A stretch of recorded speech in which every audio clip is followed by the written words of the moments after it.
गर्मी में गंवार बहन के ससुराल आई दो अमीर बहनें। मैम, आपका मेकअप हो गया है। अगर आपको थोड़ी बहुत स्वेटिंग होती है तो आप इस टिश्यू से टैप कर लीजिएगा, ओके? इतना कहकर मेकअप आर्टिस्ट चली जाती है। बाप रे बाप, कितनी गर्मी हो रही है। कहीं गर्मी से पसीना आने की वजह से मेरा मेकअप ना खराब हो जाए। योगिता पास में ही रखे टेबल फैन को ऑन करती है और उसकी हवा के सामने बैठ जाती है कि तभी वहां उसकी दोनों छोटी बहनें रूही और परी आती हैं। दीदी, ये आप क्या कर रही हैं? अरे हवा खा रही हूँ ताकि पसीने से मेरा मेकअप ना खराब हो। दीदी, अगर आपको गर्मी लग रही थी तो आप एसी चालू कर लेती। इस टेबल फैन के सामने बैठने की क्या जरूरत थी? देखिए, टेबल फैन की हवा की वजह से आपका मेकअप और हेयर स्टाइल खराब हो गया है। नीचे बारात आ चुकी है, अब हम क्या करें? परी और रूही मिलकर योगिता का मेकअप और बाल सेट करते हैं। इसके बाद वो योगिता को नीचे मंडप में ले जाते हैं। थोड़ी देर में सारे रीति रिवाज से योगिता की शादी होती है और योगिता विदा होकर अपने ससुराल आ जाती है, जहां उसकी नंद और सास उसका बड़े प्यार से गृह प्रवेश करते हैं और उसे उसके कमरे में छोड़ देते हैं।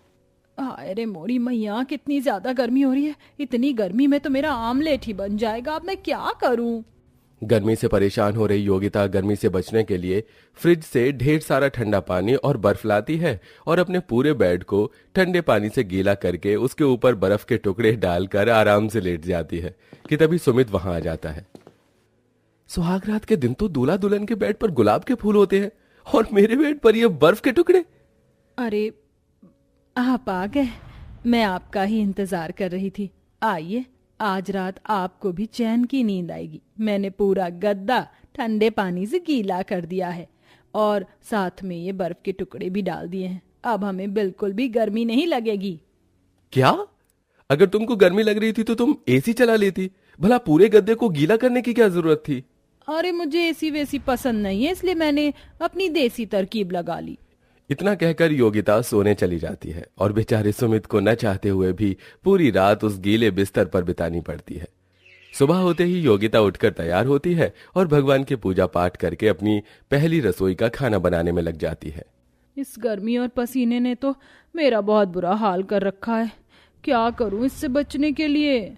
बार बार लग रही गर्मी और पसीने से परेशान होकर योगिता फ्रिज खोलती है और फ्रिज के साइड में जमी हुई बर्फ को लेकर अपने पूरे मुंह पर लगा लेती है और अपनी रसोई का खाना लेकर हॉल में जाती है। ये क्या है भाभी? ये सफेद भूत बनकर क्यों घूम रही हो? अरे, मैंने तो अपने चेहरे पर ये ठंडी ठंडी बर्फ लगाई है जिससे मुझे गर्मी ना लगे। लेकिन बहू, किचन में तो एग्जॉस्ट फैन लगा हुआ है तो उसे चला लेती। तुझे ये बर्फ लगाने की क्या जरूरत थी? अरे माँ जी, क्यों ये मशीन चालू करके घर की बिजली का बिल बढ़ाना? मैं अपने जुगाड़ से यूं ही गर्मी दूर कर देती हूँ। योगिता के नई नवेली बहू होने की वजह से उसकी सास नंद उससे कुछ नहीं कहती और ऐसे ही कुछ दिन गुजर जाते हैं।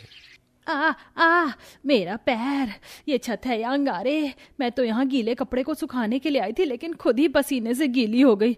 एक काम करती हूँ, जाकर नहा लेती हूँ। लेकिन दोपहर के 2 बज रहे हैं और इस वक्त तो टंकी का पानी भी गर्म हो रहा होगा। इतने गर्म पानी में गर्मी से नहाऊंगी तो मैं मर ही जाऊंगी। अब मैं क्या करूं? योगिता इतना सोच रही होती है कि तभी उसके मन में ख्याल आता है और वो किचन में जाकर फ्रिज के अंदर रखा हुआ सारे ठंडा पानी लाकर नहा लेती है। अरे अंतरा बेटा, ये फ्रिज में से ये सारा ठंडा पानी कहाँ चला गया? पता नहीं माँ, मैं भी वही देख रही थी।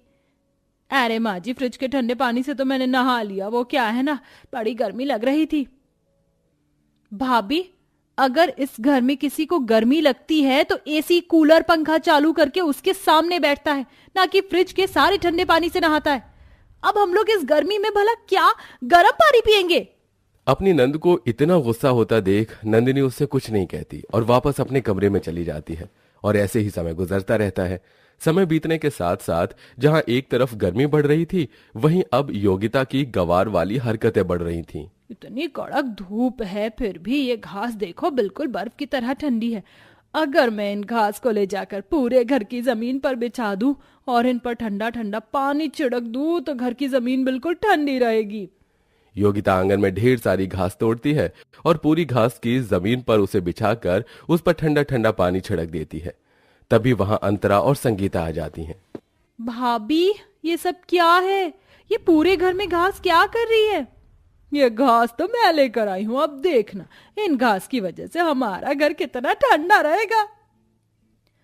योगिता बहू, गंवारपन की भी हद होती है। शुरुआत में तो मैंने तुझे कुछ नहीं बोला, लेकिन तेरी तो दिन पर दिन गंवार वाली हरकतें बढ़ रही हैं।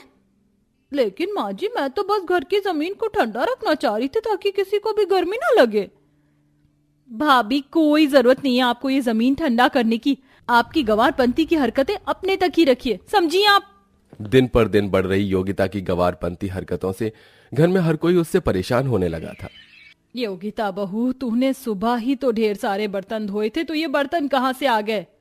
माँ जी, गर्मी लग रही थी, इसलिए मैंने सोचा कि मैं ठंडे पानी में बर्तन धोऊंगी तो मुझे ज्यादा गर्मी नहीं लगेगी। अरे मेरी गंवार बहू, कब तक तू अपनी इन गंवार हरकतों से गर्मी से बचेगी? घर में इतने सारे पंखे हैं, कूलर है, एसी है, लेकिन फिर भी तुझे गंवार हरकत ही करनी है। ऐसे ही कुछ हफ्ते और गुजर जाते हैं और योगिता की दोनों बहनें रूही और परी उससे मिलने के लिए उसके ससुराल आती हैं। रूही, परी, तुम दोनों, पता है मैं सुबह से तुम दोनों को बहुत याद कर रही थी, इसीलिए हम आपसे मिलने चले आए और सोचा कि कुछ दिन आपके साथ रह लें। ये तो तुमने बहुत अच्छा किया। आप सब लोग बैठकर बातें करो, मैं सबके लिए ठंडा ठंडा शरबत बनाकर लाती हूँ। योगिता दोनों बहनों के साथ बैठकर बातें करने लगती है। वहीं अंतरा किचन में जाकर शरबत बनाती है, लेकिन जैसे ही बर्फ लेने के लिए फ्रिज खोलती है, उसे उसके अंदर एक भी बर्फ दिखाई नहीं देती, जिसके चलते अंतरा को बहुत गुस्सा आता है और वो बाहर आकर अपनी भाभी पर चिल्लाने लगती है। ये क्या भाभी, आज भी आप सारी बर्फ खा गई? अरे इस घर में बर्फ जमने दोगी या नहीं? आपकी तो ये गंवार वाली हरकतें तो खत्म होने का नाम भी नहीं ले रही हैं। ना जाने माँ भी किसी गंवार लड़की को अपने घर की बहू बनाकर ले आई।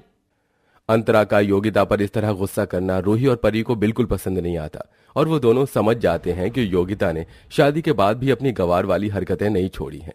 ऐसे ही एक दिन, बर्फ का गोला ले लो, बर्फ का गोला, ठंडा ठंडा, खट्टा खट्टा, मीठा मीठा, बर्फ का गोला ले लो। अरे वाह, बर्फ का गोला! इस भयंकर गर्मी में बर्फ को गोला खाकर तो मजा ही आ जाएगा। योगिता गर्मी से बचने के लिए ढेर सारे बर्फ के गोले खा जाती है। एक साथ हद से ज्यादा बर्फ के गोले खाने की वजह से अचानक योगिता के सीने पर ठंडी पड़ जाती है और वो बेहोश हो जाती है। सभी लोग जल्दी से उसे हॉस्पिटल लेकर जाते हैं और कुछ घंटे बाद योगिता को होश आता है। देख लिया तूने अपनी गंवारपंती वाली हरकतों का नतीजा। तेरे चलते आज पूरे मोहल्ले में हमारी बेइज्जती हो गई। शहर रहने के बावजूद भी कौन इतनी गंवार वाली हरकतें करता है? हमें तो शर्म आती है आपको अपने घर की बहू कहते हुए।